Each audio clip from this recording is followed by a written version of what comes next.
이강민의 잡지사 7월호 13번째 페이지. Y대학교 문과대학에서는 별에는 밤 윤동주 시인을 배출했다면 Y대 이과대학 대표로는 이분이 열심히 별을 해고 있습니다.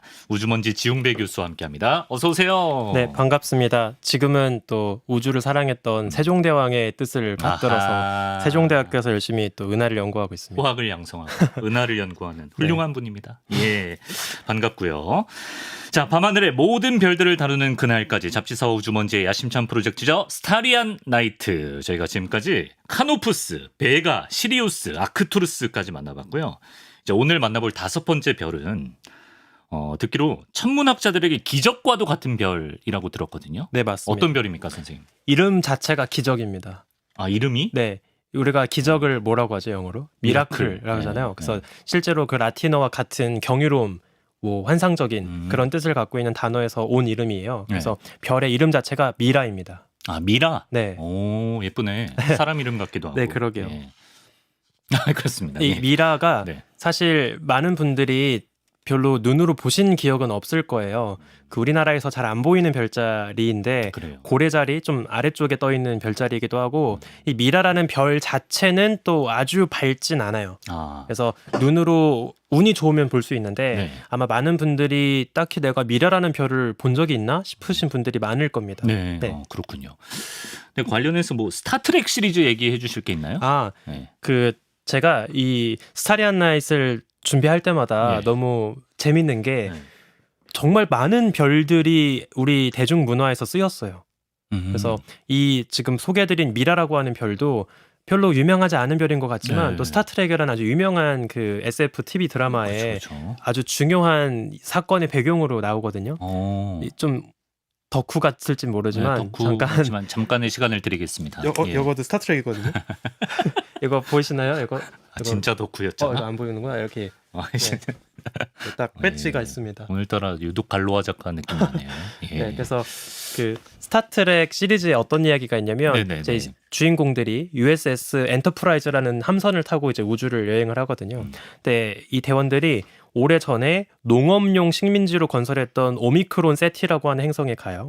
이게 이제 미라입니다. 아, 그래요? 네. 예. 근데 이 행성이 사람들이 살기 어려울 거라고 생각을 했거든요. 네. 근데 다 사람들이 막 행복함에 취해서 살고 있는 거예요. 그래서 이상하다. 아, 가봤더니? 네, 예. 그래서 좀 쎄하다. 예. 그래서 이제 조사를 해보니까 예. 여기 이상한 그 포자를 퍼뜨리는 식물이 있었어요. 네. 그리고 그 포자에 맞으면 네. 그냥 사람이 막 아픔도 있고 막 행복에 취해서 막 좀 이렇게 나쁜 약을 먹은 것처럼 이제 그렇게 사는 거예요.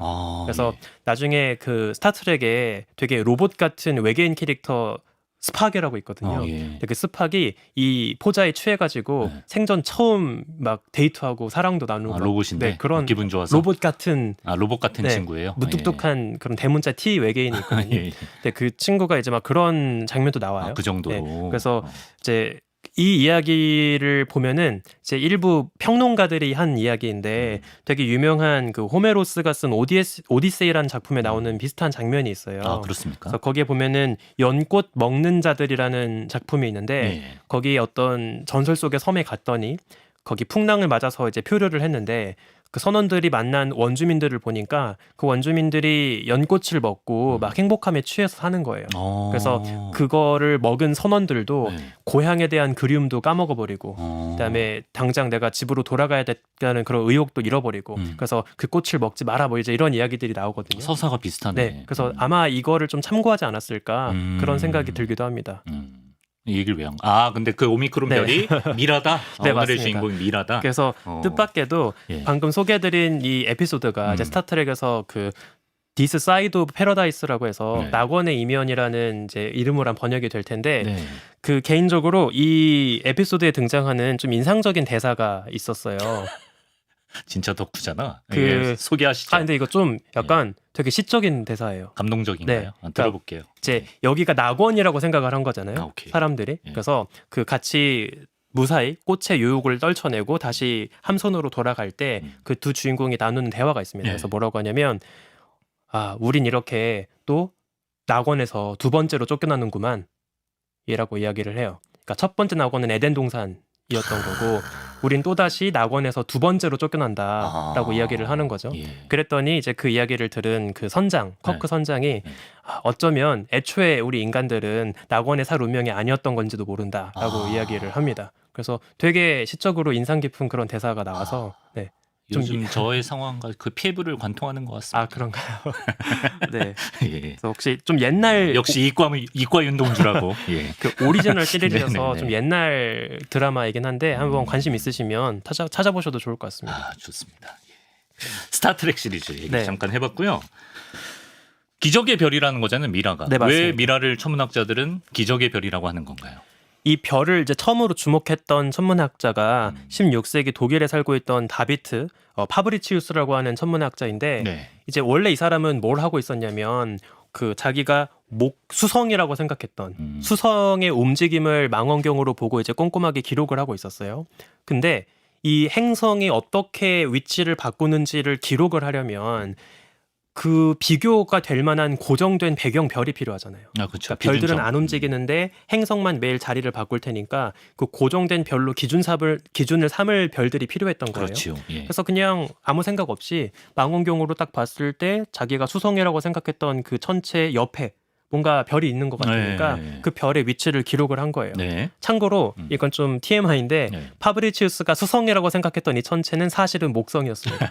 뭐 어쨌든 본인은 수성이라고 생각을 예, 하고 이제 예. 기록을 했는데 예. 옆에 분명 별이 있었거든요. 기준점. 네. 예. 근데 얘가 갑자기 엄청 밝아지더니 음. 갑자기 또 어두워지고 사라지는 거예요. 며칠 사이로. 심지어 사라졌어? 네. 예. 그러니까 이게 되게 신기한 게 네. 당시 그 파브리치우스가 봤을 때 1596년 네. 8월에 이제 이 별을 처음 보고 기록을 하거든요. 네. 근데 8월 중반에는 밝게 빛나고 있던 별이 있었는데 10월 정도가 되면서 한 2달 지나고 나니까 갑자기 시야에서 사라져 버리는 거예요. 별이 어디 갔지? 네. 그래서 이거 내가 신성을 봤나 보다라고 처음에 생각을 합니다. 신성. 노바. 그러니까 네. 원래 안 보이던 별이 네. 죽기 직전에 밝게 빵 터지고 이제 영원히 어둠 속으로 사라지는 현상이 있거든요. 네, 그래서 네. 처음에는 자기가 그냥 우연히 폭발한 직후의 별을 새롭게 발견했다가 네, 네. 그 별이 결국엔 어둠 속으로 사라질 테니까 네. 그냥 그걸 봤나 보다라고 생각을 한 거예요. 예. 근데 평범한 신성이면 당연히 그렇게 불씨가 꺼지고 나서 소멸하죠. 영원히 소멸해야 되잖아요. 그렇죠. 근데 또 다시 몇 달 있다가 그 자리에서 그 별이 다시 등장합니다. 안 보였던 별이 네. 갑자기 또 오랜만이야 이러고 다시 밝아지면서 등장한 거예요. 뭐 데이비 카퍼필드야 뭐야? 그래서 네. 이걸 보고 천문학자들이 이거 진짜 이상하다. 정말 기적 같은 믿을 수 없는 경이로운 별이다라고 해서 이제 이 별에 대해서 논의가 이어지게 됐고 네. 나중에 이 별을 공식적으로 미라라고 이름을 지었던 거는 그 독일 저쪽의 그란츠크란 지역에서 시장 겸 천문학자로 일하고 있던 네. 요하네스 히벨리우스라는 사람이 있어요. 그래서 이 사람이 공식적으로 그 라틴어 어원을 따와가지고 예. 이걸 이제 기적의 별 미라라고 불렀던 거죠. 네. 당연히 진짜 어디 갔다 온 건 아닐 거고 얘가 네, 맞습니다. 그냥 밝기가 밝아졌다 어두워졌다 한 거겠죠? 네, 맞아요. 그래서 이게 뭐냐면 네. 사람들이 처음으로 한 별의 밝기가 밝아지고 어두워지고 변하는 네. 변광성을 발견한 순간이었어요. 아하, 게다가- 처음으로? 네, 맞습니다. 예. 게다가 재밌게도 예. 이 별은 딱 그 애매하게, 그러니까 인간의 눈으로 볼 수 있는 한계 등급 안팎으로 걸쳐서 밝기가 변했기 때문에 아주 밝아지면 눈에 보였다가 그러네. 너무 어두워지면 또 눈에 안 보였다가 그래서 계속 11개월 주기로 11개월. 330일 정도 주기로 계속 밝아지고 어두워지는 이제 까꿍까꿍 하고 있었던 거죠. 네. 예. 그러니까 그 전엔 변광성이라는 걸 사람들이 몰랐으니까 엄청 놀랐을 것 같은데요. 네. 근데 이 변광성의 존재가 밤하늘 별의 위상에 좀 금이 가게 만들었다는 얘기가 있던데요. 네, 맞습니다. 이제 이때까지만 해도 천상계는 절대 불변한 세계였어요. 완전 변하지 않고 온전하게 잘 완성된 아. 이미 갖추어진 완벽한 세계라고 생각을 했죠. 네. 당연히 별들은 위치도 바꾸지 않고 별들은 밝기도 바꾸지 않고 다 그냥 지금의 모습으로 계속 쭉 이어져야 한다고 생각을 한 거예요. 네. 근데 지금 사람들이 발견한 미라는 네. 너무 확연하게 심지어 없어졌다가 나타났다가를 반복하고 있잖아요. 예, 예. 그래서 이거는 그 완전 무결할 거라 생각했던 네. 천상계에 대한 믿음을 좀 근본적으로 무너뜨리는 네. 굉장히 중요한 계기가 되는 거예요. 아, 그래서 그렇겠네. 이런 스타일의 별을 그래서 이후에 이제 뭐라고 부르게 되냐면 네. 미라형 변광성이라고 불러요. 그래서 별 자체가 급격하게 수축과 팽창을 반복하면서 별이 너무 커지면 밝아 보이고 별이 너무 작아지면 어두워 보이고 이런 맥동을 하는 거죠. 심장박동처럼. 변광성의 원리가 네. 이렇게 수축과 팽창을 하면서 네, 밝아지고 맞습니다. 어두워지는 거예요. 그래서 별 내부에서 그러니까 사실 태양처럼 네. 평화롭게 살고 있는 별들은 네. 겉으로 봤을 땐 평화로워 보이지만 네. 원래는 그 이면을 들여다보면 네. 엄청난 내적 갈등을 하고 있거든요. 네. 그래서 자신을 붕괴시키려고 하는 막대한 중력이 있고 예. 중력은 별 안쪽으로 작용하고 있고 네. 반대로 별 내부에서는 또 뜨거운 핵융합 반응이 돌고 있어서 내부가 1000만 도 이상으로 뜨거워요. 그러면 다시 중력에 대항해서 바깥으로 팽창하려고 하는 압력이 힘 겨루기를 하는 거죠. 네. 태양 같은 별은 딱 그 두 힘이 균형을 이루고 있어서 네. 딱히 부들부들 거리지 않고 예쁜 사이즈를 딱 일정하게 유지하고 있는 건데 네. 이제 내부가 더 불안정해지면 네. 연료가 잠깐 꺼지면 팽창 압력이 약해지니까 중력이 압도해서 수축했다가 네. 너무 또 지나치게 수축하면 다시 내부 열기가 올라가서 나 이제 그만 작아질래라고 하고 다시 또 팽창했다가 또 너무 팽창하면 또 열기가 다 빠져나가니까 또 식어버려서 또 네. 수축했다가 네. 계속 이 불안정한 시기를 반복하는 거죠. 그래서 네. 이런 스타일의 별을 특히 이때 발견한 미라처럼 네. 꽤 긴 주기로 천천히 요동치는 별들을 미라형 변광성. 미라형 변광성. 라고 11개월 주기. 네, 맞습니다. 그렇군요. 자, 서양 천문학자들이 이제 미라 보다가 깜놀한 얘기를 좀 해주셨는데 혹시 우리 역사에는 이 미라 별에 대한 기록이 없을까요? 당연히 있습니다. 있습니까? 그래서 예. 되게 재밌는 게 그 삼국시대부터 조선시대까지 중간중간 서양 기록에서 볼 수 있는 동일한 현상들이 되게 많이 등장하거든요. 네. 방금 말씀드린 미라에 대한 기록도 이제 있는 걸로 보이는데 선조실록에 있어요. 1592년 하면 159의 임진왜란. 맞아요. 임진왜란이 발발했던 그 해에 벌어진 사건이거든요. 예. 그래서 네. 1592년 10월에 네. 뭔가 그 별 하나가 네. 밝아졌다가 어두워지는 현상을 조선시대 천문학자들도 목격을 하고 기록을 합니다. 그래서 당시에 나는 터졌네요 이미. 네 맞습니다. 그래서 이때 동아시아 문화권에선 네. 이렇게 안 보이다가 갑자기 밝게 등장하는 새로운 별을 뭐라고 불렀냐면 뜻하지 않게 찾아온 손님과 같은 별이다라고 해서 객성이라고 불렀어요. 객성. 손님 객자를 써가지고 예. 그래서 당시에 이 조선 천문학자들은 그 천창성이라고 부르는 별자리 부근에서 이 변광성을 목격을 하고 네. 3개월 간격으로 밝아지고 사라지는 이상한 별이 있다. 이제 이렇게 기록을 합니다. 여기에서 말하는 천창성이 지금 서양의 별자리 지도를 얹어 보면 네. 고래 자리에 해당을 하거든요. 그러니까 아마 미라였을 거라고 볼 수 있는 그래요? 거죠. 예. 그래서 되게 재밌는 게 그 조선시대 이제 관상감이라고 하잖아요. 그 천문학자들이 일하고 있던 관상감. 네, 거기에 천문학자들이 너무 멘붕에 빠진 거예요. 이게 뭐냐 대체 왜 별이 나타났다가 사라지고 예. 계속 이러고 있냐. 네.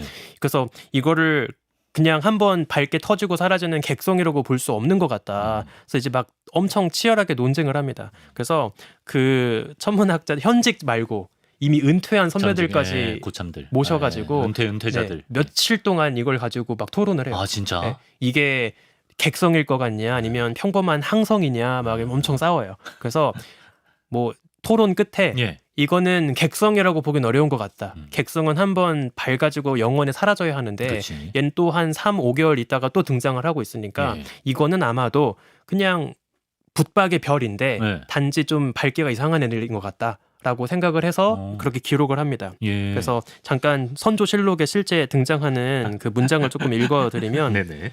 임진년부터 천창성에서 두 차례에 걸쳐 15개월 동안 이름 없는 별이 관측됐다.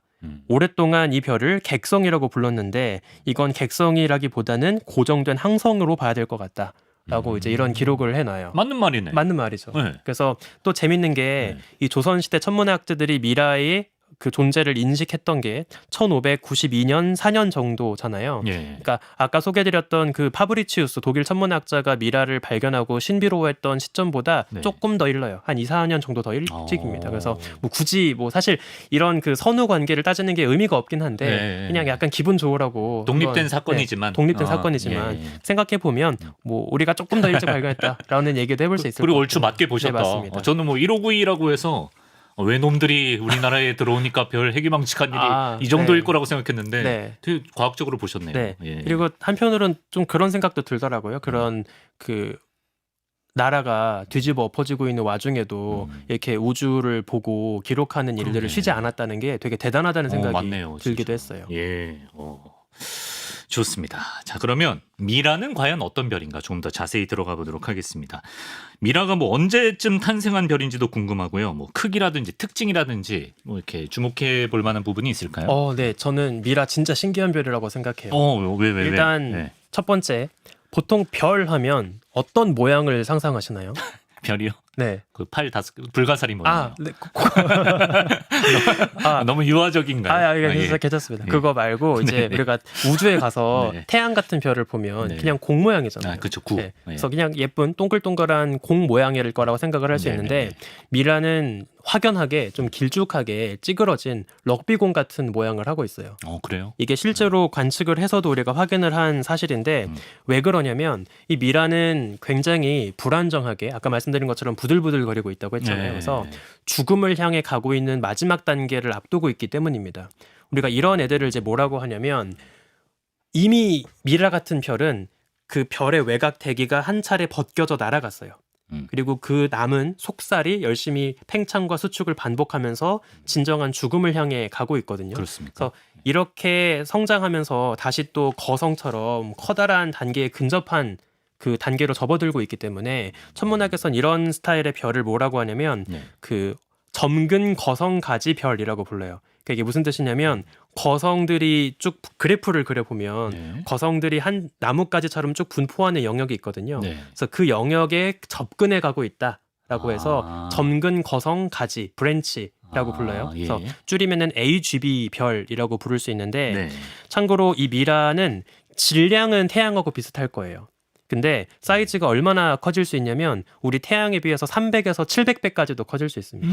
엄청 커지네요. 그러니까 진짜 격렬하게 열심히 부풀고 작아지고 하는 걸 반복을 하고 있죠.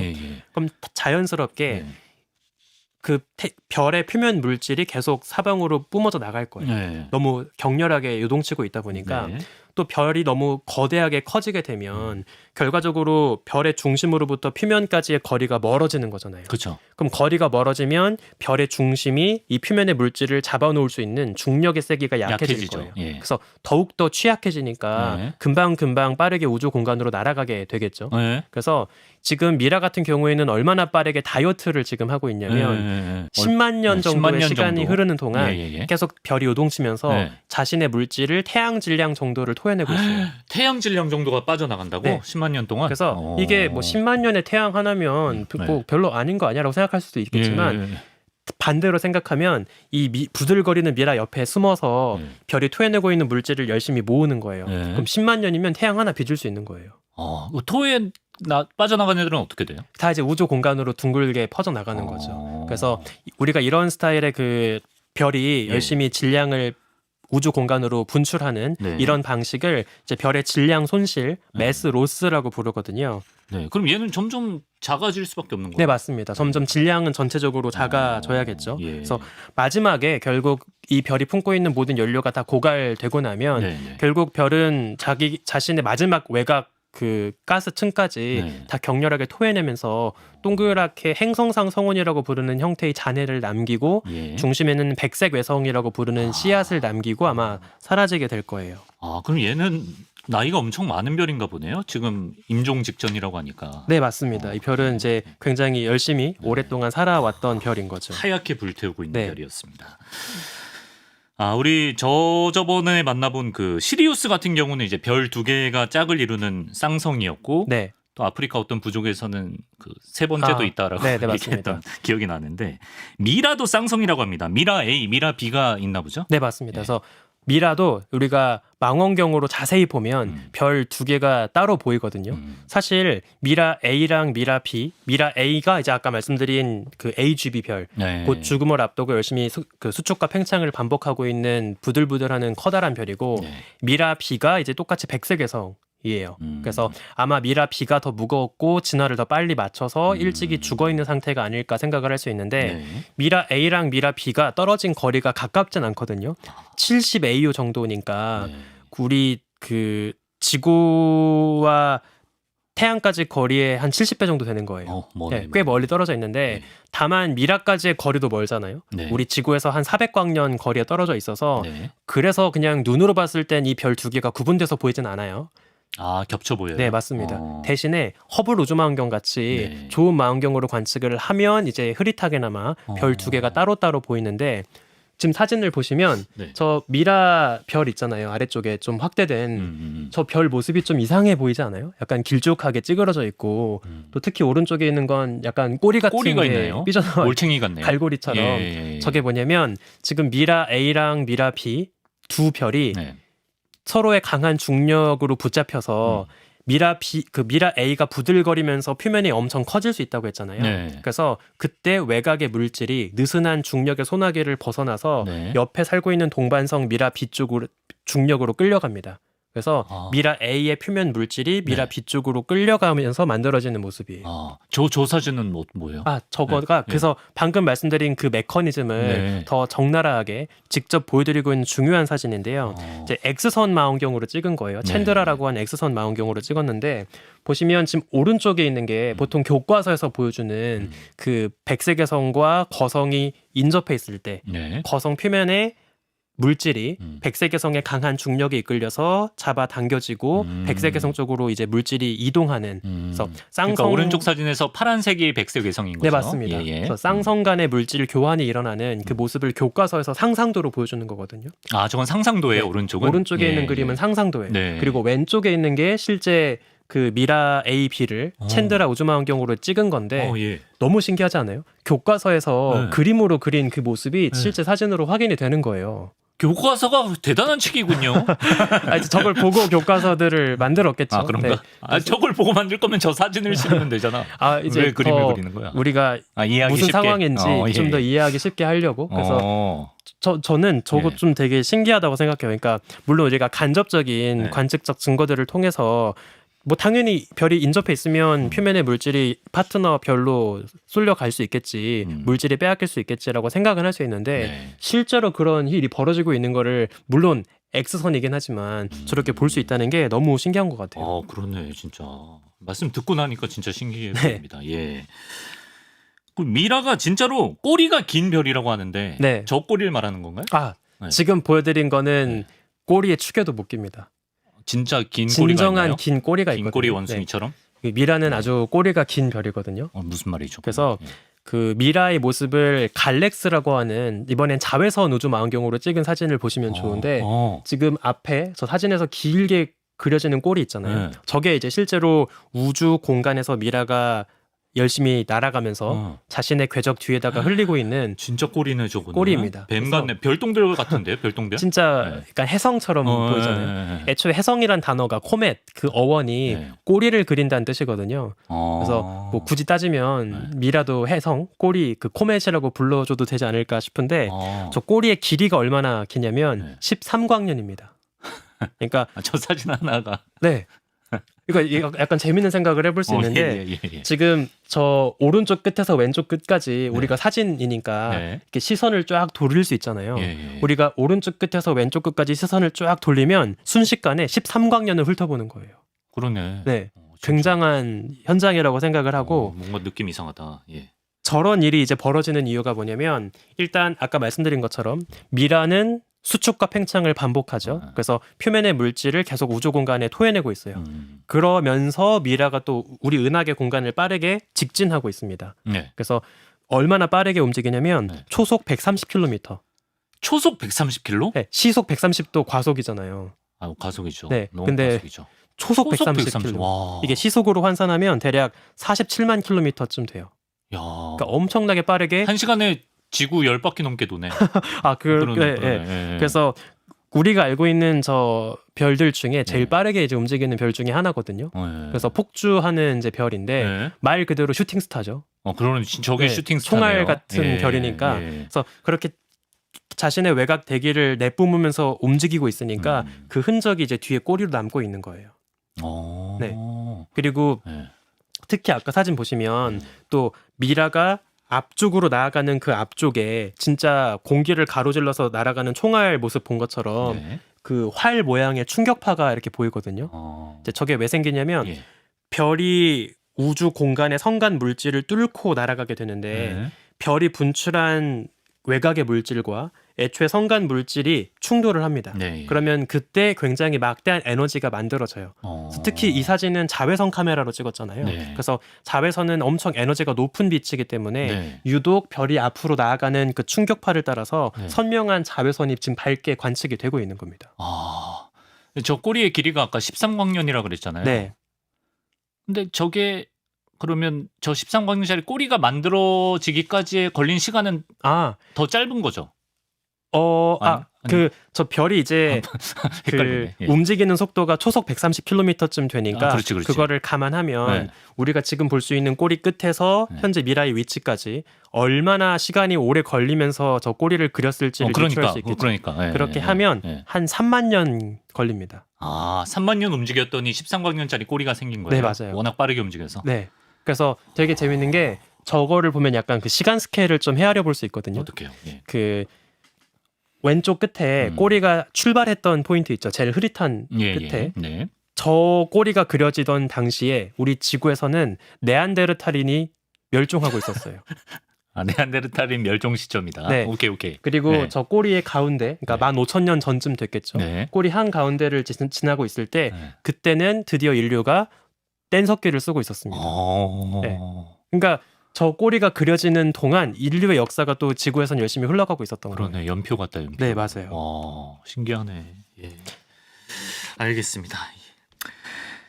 그럼 뭐 다른 뭐 성운 이런 데서도 저런 흔적들이 다 보이나요? 너무 중요한 아, 그래요? 질문입니다. 예. 뱀주인 자리에도 예. 저런 비슷한 현장을 보여주는 되게 유명한 별이 있거든요. 그래서 그 별도 그 짙은 성간 물질을 뚫고 별이 빠르게 날아가면서 앞쪽에 둥그렇게 충격파 같은 게 보이는데 우리 태양계도 그래요. 아, 우리 태양계도 주변에 성간 물질이 쫙 있잖아요. 네. 그 성간 물질 입자를 꿰뚫고 태양계도 빠르게 은하계 공간을 누비고 있어서 네. 태양계 주변에 충격파가 어떤 모양으로 형성되어 있냐면 예. 앞쪽은 둥글게 활 모양으로 휘어져 있고 네. 뒤쪽으로 이제 태양계가 휩쓸고 지나간 뒤쪽으로는 성간 물질이 길게 남아서 네. 물방울 모양으로 이렇게 주변이 비어 있어요. 그래서 태양도 태양풍으로 물질을 뿜어내면서 주변 지역을 청소하면서 성간 물질을 뚫고 날아가고 있어서 그렇게 물방울 모양으로 태양계 영역이 형성이 되고요. 참고로 이렇게 형성된 그 물방울 모양의 경계를 네. 태양풍의 영향을 받을 수 있는 마지막 경계다라고 해서 태양권 계면이라고 불러요. 태양권 계면. 그 영어로는 헬리오스피어라고 부르고 네. 우리가 보이저 탐사 로봇들이 태양계 바깥을 탈출했네 마네라고 이야기할 때의 그 기준이 거기에요. 아, 그 기준으로 말하는 거예요? 네, 맞습니다. 그런 표현은 많이 들어봤죠. 네. 예, 아, 그렇구나. 알겠습니다. 스타리안 나이트, 고래 자리에 있는 기저귀 별 미라에 대해서 좀 알아봤고요. 근데 이제 마치기 전에 고래 자리에 미라 말고도 또 하나 신비로운 별이 있어서 소개를 해주신다고요. 네. 이제 고래 미라 방금 말씀드린 미라는 그 신화 속에 등장하는 고래 자리에 약간 목덜미에 있거든요. 그래서 그 아래쪽으로 조금 시선을 돌리면 네. 고래 배꼽 정도에 위치한 타우세티라는 별이 있어요. 아, 타우세티. 네. 근데 이게 좀 천문학의 역사에서 특히 외계 문명을 찾는 역사에서 좀 의미가 있는 별입니다. 저 외계 문명이랑? 네. 예. 그래서 이제 한창 냉전 시대가 진행되고 있을 때 1950년대 때 미국에서 다른 적국보다 더 먼저 우주에서 그 기술을 선점하기 위해서 되게 커다란 전파 망원경을 하나 짓거든요. 네. 그래서 그 웨스트 버지니아라는 지역에 그린뱅크라는 아주 넓은 초원이 있어요. 이제 거기에다가 지름 20m가 넘는 거대한 접시 모양의 안테나를 짓습니다. 예. 이게 지금도 운용을 하고 있고 네. 그린뱅크 천문대라는 곳인데 여기에 당시 29살의 젊은 천문학자 프랭크 드레이크가 이제 일을 하거든요. 근데 드레이크가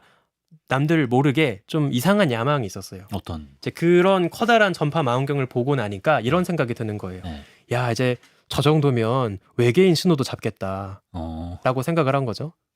진지하게? 네, 진지하게. 예. 그래서 이제 저런 커다란 망원경을 활용해서 어딘선가 날아오고 있을지 모르는 외계 문명의 전파 시그널을 내가 도청해보자. 라고 생각을 표정도 하는 굉장히 설레 보이시네요. 네. 예. 그래서 이제 그때 원래 처음에 이제 몰래 시작했던 프로젝트가 뭐냐면 오즈마 프로젝트라고 이제 부르는데 오즈마. 그 오즈의 마법사. 네, 마법사 그 어, 동화에 진짜로? 나오는 그 네. 오즈마 공주 이름을 따온 거예요. 마법사의 말을 줄인 건 아닐 거예요. 오즈마, 오즈의 마법사. 예. 그럴 수도 있겠네요. 예. 네, 그래서 어쨌든. 오즈마 공주라는 캐릭터가 있어서 약간 예. 그 상상 속에 네. 환상 세계 속에 살고 있는 존재를 만난다는 생각이니까 그래서 오즈마 프로젝트라고 이제 이름을 지었고 예. 그때 가장 처음으로 타겟팅했던 대상 중에 하나가 고래자리 타우세티라는 별이에요. 뭐 이유가 있나요? 네, 특별히? 이유가 있습니다. 왜냐하면 이 타우세티 별은 태양이랑 진짜 비슷하거든요. 사이즈나 밝기나 크기도 태양이랑 비슷하고 오. 그리고 그 별의 나이도 네. 우리 태양계랑 비슷하게 45억 년이에요. 그래서 비슷해 보이네. 진짜 전반 그 별 모습만 보면 네. 우리 태양을 똑 떼다가 복사 붙여넣기 한 것처럼 보여요. 음. 또 드레이크가 활동하던 당시에는 몰랐지만 최근에 밝혀진 사실인데 네. 이 타우세티 별에 적당한 거리에 그 떨어진 네. 행성도 있는 것 같거든요. 아. 그래서 이제 굉장히 좀 태양계랑 관심이 비슷하다. 가는 45억 45억 년이면 충분히 거기 운 좋게 생명체가 탄생하고 진화할 수 있는 그런 가능성도 있으니까 이제 꽤 좋은 타겟팅이었던 거죠. 네. 그래서 이제 드레이크가 외계 문명 탐색 프로젝트를 시작하는데 여기 익숙한 인물이 동참한다고 합니다. 칼 세이건이 여기 끼는군요. 네, 맞습니다. 네. 그래서 오즈마 프로젝트 이후에 좀 더 본격적으로 대대적인 외계 신호 탐색을 하기 위해서 이제 칼 세이건이 협력을 합니다. 그래서 이때 드레이크랑 칼 세이건이랑 여러 뭐 화학 쪽, 물리학 쪽 다양한 전문가들이 이제 모여서 산장 같은 데 모여서 되게 비밀스러운 회의를 하거든요. 드림팀. 근데 그때 칼 세이건이 초청했던 좀 뜻밖의 전문가가 있어요. 어떤 전문가죠? 뭘 연구한 사람을 초청을 하냐면 돌고래를 연구했던 존 릴리라고 하는 사람을 초청을 합니다. 돌고래랑 뭔 상관이야? 이게 이제 칼 세이건 나름대로 고래자리. 사실 잠깐만. 고래 자리여서 예. 부른 건 아니고 예. 네, 그리고 돌고래 자리가 또 따로 있거든요. 그렇군요. 네, 예. 그래서 예. 그 고래 자리여서 불렀던 건 아니고 네네. 칼 세이건이 어떤 생각을 했냐면 어쨌든 궁극적으로 우리가 하려고 하는 건 다른 종과 외계인이라는 다른 종과 의사소통을 하려고 하는 거잖아요. 그러면 외계인하고 의사소통하는 거를 해결하기 전에 먼저 지구에 살고 있는 다른 포유류종하고 의사소통이 돼야 되는 거 아니야? 라고 생각을 한 거예요. 예. 지금 고래랑도 대화가 안 못하는데. 되는데 무슨 외계인하고 대화를 하냐. 그래서 이분들 진지했네 진짜. 정말 진지했어요. 예. 그래서 그 종간 언어를 나름대로 연구했던 사람이니까 네. 이 존 릴리의 이제 조언을 좀 받으려고 불렀던 거죠. 사실 존 릴리가 좀 여러 이야기들이 많은 인물이에요. 이 사람이 나사에서 네. 후원해주는 그 돌핀 하우스라는 연구 시설에서 일을 했었거든요. 네네. 그러니까 나사가 그 연구비를 줘서 돌고래를 연구했던 나서 거예요. 왜 그런 거예요? 그러니까 아까 말씀드린 것처럼 종간의 종간 언어 의사소통 때문에 이런 것들을 예. 좀 체계적으로 연구할 수 있는 좋은 후보로 야, 나름 지능이 높은 애들이니까 고래들이 나선 다르다. 예. 돌고래를 가지고 이제 훈련하는 것들을 했었고 예. 당시 존 릴리가 키웠던 돌고래 중에 유명한 애가 하나 있는데 네. 피터라고 하는 친구가 있거든요. 피터. 네, 그래서 이 친구가 나름대로 언어를 이해했던 걸로 추정이 돼요. 저 친구가 피터인가 보네요. 네, 맞습니다. 예. 지금 사진 속에 있는 인물은 그 존 릴리의 학생 중에 한 명이었던 마가렛 로벳이라는 사람이고 네. 그래서 이 피터가 하나 둘 셋 이렇게 하면은 그 울음소리를 막 끼룩끼룩 내는데 꽤 비슷하게 발음을 흉내내면서 뭔가 단어를 인식하고 있는 것 같은 그런 사례들이 있었어요. 돌고래 소리 내는데 뭔가 네. 우리 말을 이해하고 네. 있는 것 같다. 네, 네, 그렇죠. 그러니까 뭐 예를 들면은 뭐 원, 투, 쓰리 했을 테니까 뭐 꿀원 이렇게 뭔가 그걸 따라했다. 네, 원투 뭔가 쓰리를 비슷하게 따라했다. 박자 맞춰서 리듬감 있게 뭔가 울음소리를 내는 것 같은 사례들이 있었거든요. 그래서 단순하게 그냥 사람이 말하니까 우는 수준을 넘어서서 어떤 언어 맥락상에서 이 단어들을 한 50개 정도 이해하고 있는 것 같다. 돌고래 똑똑하니까 네. 될 것 같은데요. 그런 예. 주장이 있었어요. 예. 그래서 근데 나중에 이 존 릴리가 어떤 흑역사를 남기냐면 이 사람이 종간 언어에도 관심이 많았지만 또 영유아들의 학습 능력을 어떻게 향상시킬 수 있을까에 대해서도 관심이 많았거든요. 네. 네. 근데 어떤 생각을 한때 했냐면 예. LSD라고 하는 나쁜 약 있잖아요. LSD. 네, 향정신성 약물. 그렇죠. 예. 그런 것들을 투약을 하면 이게 학습 효과에 도움이 될 거라는 기대를 하고 있었어요. 애들한테 사람 애들한테. 뭐 사람이든 동물이든. 그래요? 네, 그래서 이거를 아까 말씀드린 피터 같은 돌고래에게도 실험을 합니다. 그래서 투약을 약을 합니까? 투약을 해서 예. 또 단어 훈련을 하고 이런 걸 했는데 사실 뭐 별다른 효과는 없었죠. 근데 아마 그 과정에서 네. 피터가 굉장한 스트레스를 받았을 거예요. 그래서 나중에 이제 전해지는 이야기에 따르면 예. 피터가 물 위로 올라와서 고래들은 그 수면에 왔다 갔다 하면서 이제 숨을 호흡을 쉬어야 해야죠. 되잖아요. 예. 근데 그 수면에 올라오는 걸 거부하고 그냥 스스로 목숨을 끊었다라는 그런 이야기가 전해집니다. 자의로 네, 맞습니다. 스트레스 받아서 네. 그래서 굉장히 좀 비극이네, 이거는. 네, 비극적인 이야기이기도 하죠. 그래서 아까 말씀드렸던 BBC의 그 관련 다큐가 있어서 네. 그 에디터가 추천하네요. 네, 맞습니다. 그래서 네. 그래서 아까 말씀드렸던 것처럼 이제 존 릴리를 포함해서 이제 드레이크랑 칼 세이건이랑 여러 과학자들이 이제 프로젝트를 만들게 되는데 그때 본인들의 그 비밀스러운 모임을 뭐라고 불렀냐면 네. 존 릴리를 좀 나름 기념해서 그 돌고래 기사단 돌고래. 네, 자신들의 그 모임을 네네. 돌고래 기사단이라고 불렀고 예. 그리고 처음에 프로젝트 이름을 지을 때 뭐라고 짓냐면 좀 되게 거창한 목표를 세웠어요. 그러니까 돌고래랑 의사소통하듯이 우리가 외계인하고 의사소통을 하겠다. 커뮤니케이션을 하겠다. 김치국을 좀 많이 드셨네. 네, 그래서 Communicating Extraterrestrial Intelligent 해가지고 이걸 줄이면 CETI, 세티가 되거든요. 세티. 네, 이게 고래자리 별자리 이름이에요. 세티가 고래자리예요, 네. 뜻이? 고래자리가 이제 세터스여서 그걸 아까 제가 별 이름 말씀드릴 때 뭐 오미크론 세티, 타우 세티 이렇게 말씀을 드렸잖아요. 그래서 고래자리라는 별자리 이름을 표기할 때 쓰는 약자도 CETI예요. 그렇구나. 절묘하네요. 세티 프로젝트 예전에 이명년 박사님 나와서 외계인 얘기해 주면서 많이 하셨던 맞습니다. 것 같은데 맞겠죠? 네. 그거? 그래서 원래는 약간 언어 유희가 있는 거죠. 그래서 우리가 고래 기사단이기도 하고 그리고 최초로 신호를 기다렸던 천체가 고래자리이기도 하고 그러네. 뭔가 고래랑 좀 연관이 있으니까 그래서 이름도 이제 세티에 약간 맞춰서 이름을 지었던 것 같은데 근데 커뮤니케이션까지 하겠다는 건 좀 너무 많이 나갔잖아요. 결과론적으로 그래서 좀 한 발자국 물러서서 세티 C로 시작하는 거 말고 그 서칭으로 바꿔요. 그냥 바꿔요? 탐색 정도만 하겠다. 네네. 우리가 답장 보내고 또 답장 받고 하는 건 좀 말이 안 되는 것 같으니까 뭐 의사소통까지는 아니고 그냥 탐색 정도만 하겠다라고 해서 C로 시작하는 세티가 아니라 S로 시작하는 세티로 바꿨습니다. 뭐 다행히도 발음은 똑같으니까. 그런 세티로 바꿨다. 예, 알겠습니다. 이런 또 재미난 이야기가 있는 타우 세티별이었나요? 이름이 뭐였죠? 타우 세티. 타우 세티별과 그리고 또 미라가 있는 또 고래자리 얘기를 만나봤습니다. 스타리안 나이트, 신비한 특징만큼이나 인류에게 호기심과 의문의 대상이었던 고래자리 미라별 만나봤습니다. 우주먼지 지용배 교수님과 함께했어요. 고맙습니다. 감사합니다.